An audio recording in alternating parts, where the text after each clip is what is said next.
Setelah sebelumnya aku menaiki bus MRD nomor 29 dari Kota Baru sampai di Rantau Panjang, kemudian mengurus proses imigrasi di kompleks imigrasi Rantau Panjang buat keluar dari negara Malaysia.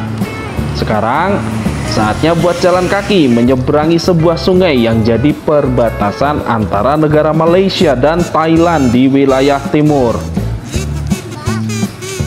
Nama sungai ini adalah Sungai Kolok atau disebut juga Sungai Golok. Sungai yang membentang dari pegunungan San Lakhiri sepanjang 100 km lebih, kemudian bermuara di Laut Cina Selatan di timur Semenanjung Malaya ini menjadi batas alami dari negara Malaysia dan Thailand. Arti dari Sungai Golok ini adalah sungai pedang, mirip kayak golok di negara Indonesia. Sedangkan untuk maknanya kenapa sungai ini bernama Sungai Golok masih belum ketemu referensinya. Barangkali ada yang tahu bisa dituliskan di kolom komentar untuk menambah pengetahuan kita semua. Sedangkan pelafalan Sungai Kolok ini menurutku mungkin karena aksen dari orang Thailand yang melafalkan Sungai Golok itu terdengar jadi Sungai Kolok. Bisa jadi ini juga mengapa sungai ini diberi nama Sungai Kolok. Dan dari nama Sungai Kolok ini, distrik yang berada di dekat aliran sungai ini diberi nama yang sama. Distrik Sungai Kolok ini merupakan distrik terbesar dan termaju di Provinsi Narathiwat yang berada di ujung selatan negara Thailand, karena menjadi pintu masuk antar dua negara yang tentunya arus keluar masuk perekonomian melalui Sungai Kolok ini.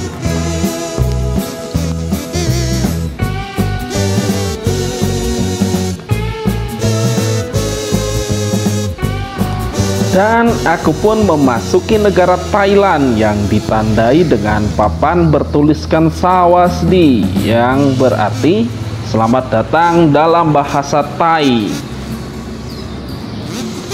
Nah, di perbatasan ini ada hal yang cukup unik menurutku. Kalau kalian lihat banyak motor yang mondar-mandir di sepanjang jembatan Sungai Kolok, itu merupakan layanan ojek. Jadi ini tuh kayak ojek antar negara yang melayani penumpang dari kompleks imigrasi Rantau Panjang di Malaysia sampai kompleks imigrasi Sungai Kolok di wilayah Thailand. By the way, mereka yang menawarkan jasa ojek itu merupakan warga lokal, ya warga lokal Thailand maupun Malaysia. Tapi kira-kira permitnya atau izinnya gimana ya?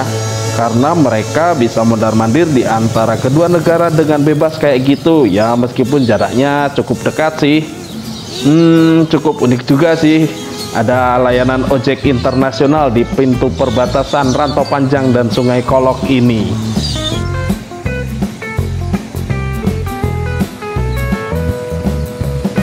Itu dia gedung dari kompleks imigrasi Sungai Kolok, dan sekarang waktunya buat mengurus proses imigrasi buat masuk ke negara Thailand.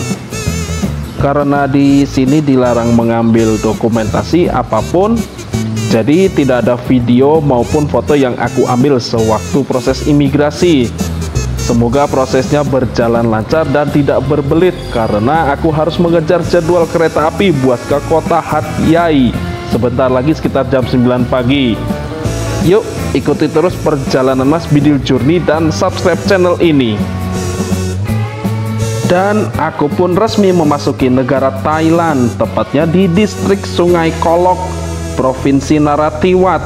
Meskipun tidak selancar dan smooth seperti warga lokal Malaysia dan Thailand, karena memang jalur Sungai Kolok ini tergolong jarang dilewati oleh wisatawan dari negara selain warga kedua negara itu. Jadi karena tadi petugasnya melihat pasporku dari Indonesia, kemudian aku dipanggil petugasnya untuk masuk ke sebuah ruangan. Wah, kayaknya mau diinterogasi nih. Tapi aku tetap stay cool aja dan nggak mau pasang muka yang panik, takutnya nanti malah dicurigai yang enggak-enggak. Setelah masuk di sebuah ruangan, seorang petugas meminta pasporku untuk di-scan sambil ditanyain tujuanku mau ngapain, terus mau kemana aja. stay berapa lama di Thailand, terus pulangnya kapan, dan juga ditanya soal profesi di negara asal. Semua pertanyaan aku jawab dengan lancar karena memang tujuanku jelas. Aku mau berwisata di sini. Dan semua dokumen, bukti akomodasi punyaku juga lengkap. Tapi sempat deg-degan juga sih kalau nanti tiba-tiba disuruh bayar. Tapi untungnya petugasnya cuma mau tanya-tanya aja. Mungkin karena orang Indonesia jarang yang lewat sini melalui jalur darat, jadi ya ditanyain gitu. Karena kebanyakan orang Indonesia kalau lewat jalur darat dari Malaysia ke Thailand ini lewatnya Padang Besar atau Bukit Kayu Hitam Sadao. Dan juga di daerah Provinsi Narathiwat ini masih rawan sama kejadian separatisme. Jadi pemerintah Thailand pun nggak boleh lengah kalau ada pengunjung dari negara asing yang masuk ke Thailand melalui jalur Sungai Kolok ini. Nah, itu sedikit cerita pengalaman saat melalui proses imigrasi di Sungai Kolok. Intinya tetap tenang dan percaya diri aja. Kalau tujuannya emang cuma mau berwisata. Sekarang waktunya lanjut jalan kaki lagi buat ke stasiun Sungai Kolok yang jaraknya sekitar 1 km dari kompleks imigrasi sambil menikmati suasana pagi di sini. Di Sungai Kolok ini suasananya cukup lengang di pagi hari ini karena di sini bukanlah sebuah kota besar melainkan sebuah distrik. Nanti ketemu kota besar kalau udah sampai di Hat Yai, karena Hat Yai merupakan salah satu kota besar yang ada di negara Thailand.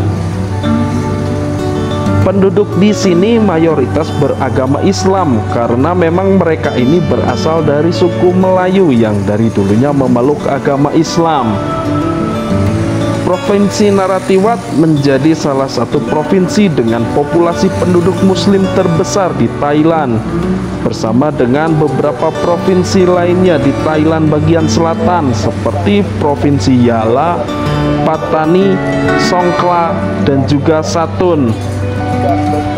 Dan kalau di sini nggak perlu khawatir soal bahasa, karena sebagian besar dari masyarakatnya juga menggunakan bahasa Melayu sebagai bahasa keseharian dalam berkomunikasi. Meskipun ada banyak juga yang menggunakan bahasa Thai yang merupakan bahasa resmi di negara Thailand.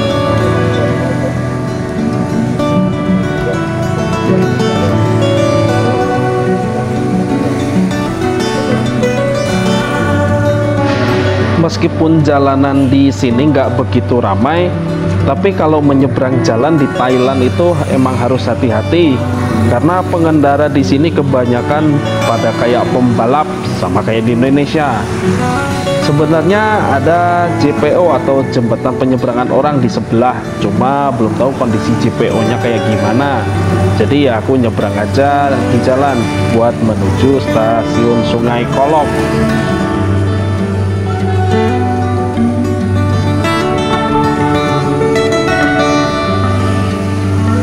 Nah, di sebelah dari stasiun Sungai Kolok ini ada sebuah stadion dan juga kantor pemerintahan distrik Sungai Kolok yang kemarin waktu bulan Ramadan di Maret terjadi sebuah pengeboman atau aksi separatisme di kantor dan stadion itu.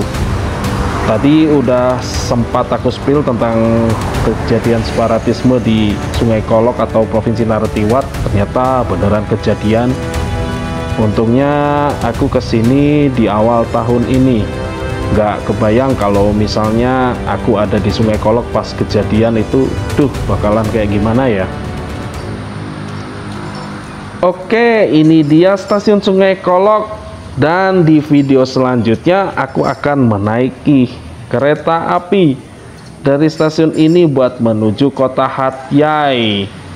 Pokoknya stay tune terus di channel Mas Bidil Journey dan jangan lupa subscribe channel ini ya.